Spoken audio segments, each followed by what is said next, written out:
नमस्कार दोस्तों, अकाउंट्स मस्ती चैनल में आपका एक बार फिर स्वागत है। इससे पहले मैं चैप्टर नंबर 5 तक के कुछ क्वेश्चंस में वीडियो डाल चुकी हूँ। अगर आपको और वीडियोस चाहिए हो तो आप मुझे कमेंट करके बताइए, तो मैं उसके आगे की वीडियोस भी डाल दूँगी। आज मैं आपको chapter number 6 dissolution of partnership के क्वेश्चंस करवा रही हूँ। डिसॉल्यूशन ऑफ पार्टनरशिप होता क्या है? डिसॉल्यूशन ऑफ पार्टनरशिप मतलब जो पार्टनर्स द्वारा एक फर्म चलाई जा रही थी या तो उसका टाइम ख़त्म हो गया है, जैसे कई फर्म का होता है कि 5 साल तक ही ये बिजनेस ये चला सकते हैं, ऐसे ही हो गया इसीलिए डिसॉल्व हो रही है, या तो फिर लड़ाई हो गई है इसीलिए डिसॉल्व हो रही। डिसॉल्यूशन मतलब होता है फर्म का टूटना। क्या? टूटना। चलिए, हमने डिसॉल्यूशन तो समझ लिया। इसमें हम रीवैल्यूएशन अकाउंट नहीं, रियलाइजेशन अकाउंट बनाते हैं। रियलाइजेशन अकाउंट के लिए इसमें आगे साइड चैप्टर के स्टार्टिंग में इंट्रोडक्शन में एक फॉर्मेट दिया होगा, उसको आप देख लीजिएगा। इसमें ज़्यादा कुछ नहीं है, बहुत ही इजी चैप्टर है, बहुत ही इंटरेस्टिंग चैप्टर है। देखिए क्या करना है। सबसे पहले हमें इस बात का ध्यान रखना कि जनरल रिजर्व रियलाइजेशन अकाउंट में नहीं आता। अगर ए और बी पार्टनर है, जैसे ये क्वेश्चन में ए और बी पार्टनर है, अगर ए ने लोन दिया होगा फर्म को तो वो रियलाइजेशन अकाउंट में नहीं आता, बी ने दिया होगा तो भी नहीं आता। मतलब ये है कि जो पार्टनर्स फर्म चला रही हैं, अगर उनने फर्म को लोन दिया है, चाहे वो कोई भी पार्टनर हो, तो वो लोन हम रियलाइजेशन अकाउंट में नहीं लिखते। लेकिन अगर लोन किसी बाहर वाले आदमी का है या इंसान का है, तो फिर हम उस लोन को रियलाइजेशन अकाउंट में लिखते हैं। और एक बात का और ध्यान रखना है कि अगर हमें एडजस्टमेंट में क्रेडिटर्स और लोन पेड करने बोला हो चाहे ना बोला हो, लेकिन क्रेडिटर्स और लोन हमेशा हम पेड करेंगे। इसमें देखिए रियलाइजेशन अकाउंट में क्या करना है, असेट्स इधर लिखी हुई हैं तो इन असेट्स को हम इस साइड लिख लेंगे। और यहाँ पे देखिए हमने बताया जनरल रिजर्व नहीं आता, जनरल रिजर्व नहीं लिखेंगे, लोन नहीं लिखेंगे और कैपिटल नहीं लिखेंगे, तो क्रेडिटर्स यहाँ आ जाएगा। जब हम क्वेश्चन करेंगे तो ज़्यादा क्लियर होगा। चलिए क्वेश्चन पढ़ते हैं हम। A and B were equal partner in a firm. They decided to dissolve the firm on 31st March 2018. Their financial position was as follows. हमें बैलेंस शीट ये दी हुई है, बैलेंस शीट पढ़ लीजिए। अब इसमें कुछ एडजस्टमेंट दी हुई है नीचे। Building was sold for 6300, furniture, ये पढ़ते जाएंगे और करते जाएंगे। चलिए बनाते रियलाइजेशन अकाउंट।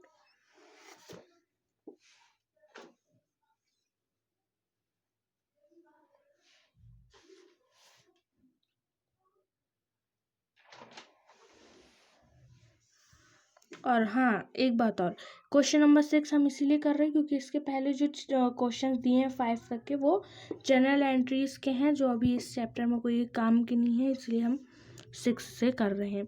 यहाँ डाल लीजिए पार्टिकुलर अमाउंट, या तो फिर जो फॉर्मेट दिया उस हिसाब से भी आप डाल सकते हैं। चलिए क्वेश्चन में हमें कैश भी नहीं लिखते हम रियलाइजेशन अकाउंट में, cash, capital, loan, general reserve, ये चीज़ें छोड़ के हम इन सारी चीज़ों को यहाँ लिख लेंगे और क्रेडिटर्स को इधर लिख लेंगे। चलिए लिखते हैं। डेप्टर्स 1000 के आ जाएगा, यहाँ पे डेप्टर्स कितने के हैं, 1000 रुपीज़ के। प्लांट, जो जो हमें सेट गिवन था वो हम सारा यहाँ लिख लेंगे। स्टॉक 15,000, 15,000 का। बिल्डिंग दी हुई है हमें 6,000 की। फर्नीचर, ये शॉर्ट में लिख रहे हैं, फर्नीचर 3,000 रुपीज़ का। हाँ, अब इतनी चीज़ें दी हुई थी और इसके अलावा हमें कैश दिया था जो हमें नहीं लिखना है। अब हम यहाँ लिखेंगे क्रेडिटर्स। बाकी हम जनरल रिजर्व का कोई काम नहीं है, लोन का कोई काम नहीं है और कैपिटल का। अब क्रेडिटर्स लिखने के बाद हमें यहाँ एक चीज और लिखनी है। वो क्या लिखनी है? यहाँ पे हम 2 लिखते ना, इनके आगे 2 भी लगाना मत भूलिएगा। यहाँ 2 ये 2 और यहाँ बाय, यहाँ पे आ जाएगा 2 कैश और यहाँ पे बाय कैश। अब हमारा एडजस्टमेंट चालू होगा। जो नीचे साइड एडजस्टमेंट दिए हुए थे वो अब हम लिखेंगे। देखिए, अगर हमने असेट्स इस साइड लिखी हैं तो जब हम इसको रियलाइज करेंगे या जब हमें ये प्राप्त होंगी तो हम किस साइड लिखेंगे? इस साइड। जब ये हमें मिलेंगी तो हम इधर लिखेंगे। तो जैसे हमें क्वेश्चन में दिया हुआ है building was sold for 6,300 rupees. हमें इससे कोई मतलब नहीं है कि इसमें कितना डिफरेंस आ रहा है, सिर्फ हम लिखेंगे बाय बिल्डिंग। क्या? बाय बिल्डिंग कितने की है? 6,300 रुपीज की। उसी के साथ वहाँ दिया हुआ है फर्नीचर।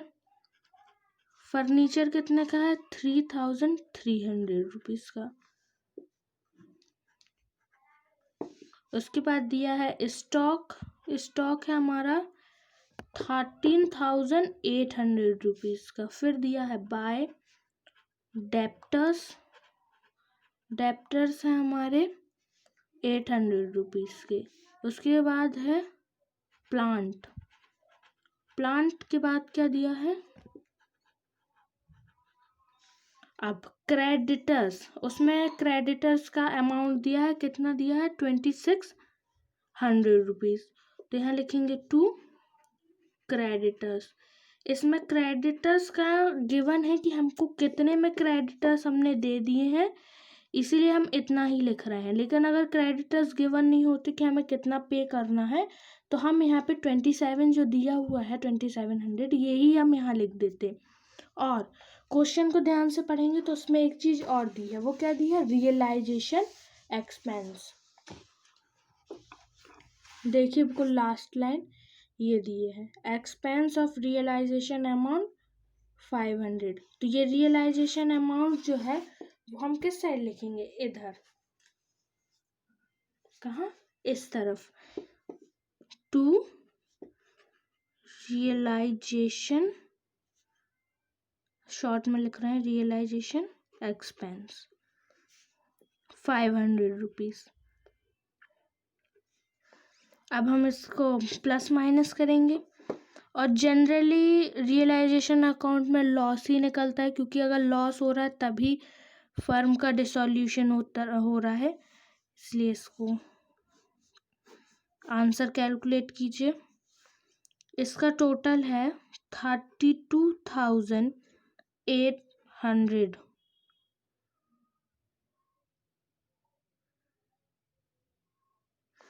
और जब हम 32,800 से इसको लेस करेंगे तो हमारा बाय रियलाइजेशन लॉस निकलेगा 1,100 रुपीज़ का। आप करके देख लीजिए। 32,800 का। यहाँ पे हमारा क्वेश्चन कंप्लीट हो गया। रियलाइजेशन अकाउंट ना बहुत ही इजी है, इसमें ज़्यादा कुछ नहीं करना है। हमें जो चीज़ इधर दी है वो हम यहाँ लिख देंगे, जो यहाँ दिया है वो यहाँ लिख देंगे, और जो भी एडजस्टमेंट दिया है वो हम पढ़ते जाएंगे और लिखते जाएंगे। यहीं पे हमारा क्वेश्चन ही कंप्लीट हो गया। और आप कह रहे होंगे कि अभी पार्टनर्स कैपिटल अकाउंट बनाना है, तो सुन लीजिए। पार्टनर्स कैपिटल अकाउंट में ज़्यादा कुछ नहीं करना रहता है, सिर्फ ये जो रियलाइजेशन लॉस, जैसे हम रिवैल्यूएशन पार्टनर्स कैपिटल में बनाते थे, लॉस हम यहाँ लिख देंगे, इसको बांटेंगे तो ये इक्वल बांटेंगे दोनों को, तो 550 दोनों में आ जाएगा। और इधर पे हम देखिएगा बैलेंस शीट में कैश दिया होगा, कैश जो है हम यहाँ लिख देंगे, बैलेंस बीडी करके, और जनरल रिजर्व को हम बांट देंगे उनके रेशो में। तो जनरल रिजर्व 3000 के दिए हैं, आधा आधा करेंगे तो 1500 रुपीज़ आ जाएगा। और कैश उन लोगों को 12,000 रुपीज़ दिया है। यहाँ का क्या आंसर आएगा? 13,500। और इसका जो वो था 550 रुपीज़, जब उससे माइनस करेंगे तो हमारा पार्टनर्स कैपिटल अकाउंट बन के तैयार हो जाएगा। ज़्यादा कुछ नहीं, हमें सिर्फ ये लॉस यहाँ लिखना होता है, जनरल रिजर्व दिया है तो वो यहाँ, और बैलेंस जो कैश दिया रहता है उनका कैपिटल वो यहाँ। बस यही 2 से 3 चीज़ें बस आती हैं और कुछ नहीं आता है कैपिटल अकाउंट में। चलिए हम क्वेश्चन नंबर 7 कर लेते हैं।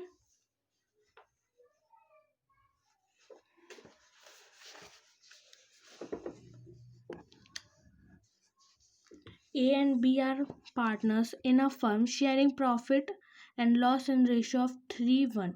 On 31st March 2018, their balance sheet was as given below. ये बैलेंस शीट दी है, बहुत ही छोटा क्वेश्चन है, बैलेंस शीट से ही समझ में आ रहा है।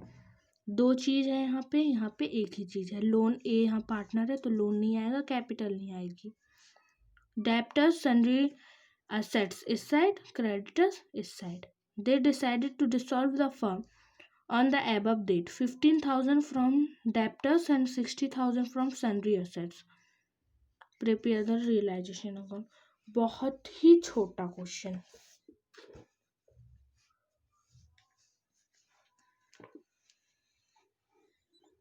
क्वेश्चन नंबर 7, रियलाइजेशन अकाउंट ही बनेगा।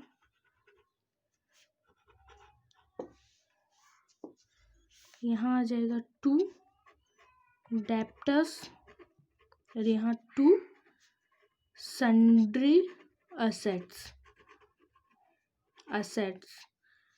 कितने की है? 20,000 रुपीज़ और यहाँ 70,000 रुपीज़। क्रेडिटर्स कितने के क्रेडिटर्स हैं? 45,000 रुपीज़ के। अब यहाँ लिखेंगे बाय कैश टू कैश। अब इनका हम यहाँ पे लिखेंगे तो बाय डेप्टर्स 15,000 के और बाय सन्ड्री असेट्स कितने की है? 60,000 रुपीज़ की। और क्या रह गया? क्रेडिटर्स। इस क्वेश्चन में आप देख रहे होंगे कि क्रेडिटर्स का कोई अमाउंट गिवन नहीं है, तो हम लिख देंगे 2 क्रेडिटर्स 45,000। इनका जो अमाउंट था एक्चुअल वही हम पे कर देंगे, और हमें क्रेडिटर्स पे ही करने पड़ते हैं। इनका टोटल आ जाएगा,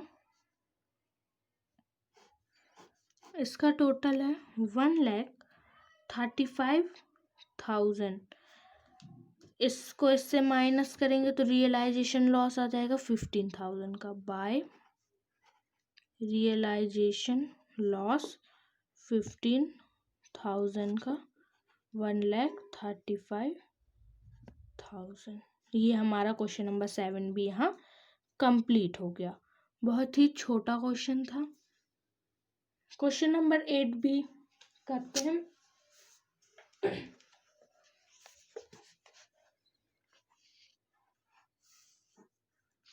A and B who share profit and loss in 2:1 decide to dissolve their firm on the date of dissolution. Their balance sheet, ये बैलेंस शीट ये भी लगता है बहुत ही छोटा क्वेश्चन है। बैलेंस शीट में 4 ही चीज़ें हैं, यहाँ पे सिर्फ क्रेडिटर्स आएगा, ये नहीं आएगा। Realization expense 440 rupees, cash at bank. चलिए क्वेश्चन करते हैं। ये नहीं आएगा, ये 3 चीज़ें ही आएगी क्योंकि ये कैश है। कैश हमने पहले बताया कि कैश नहीं आता रियलाइजेशन अकाउंट में।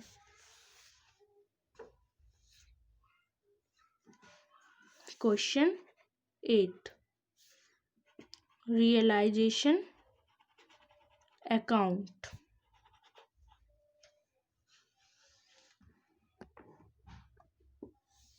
यहाँ आ जाएगा 2 स्टॉक, 2 मशीनरी,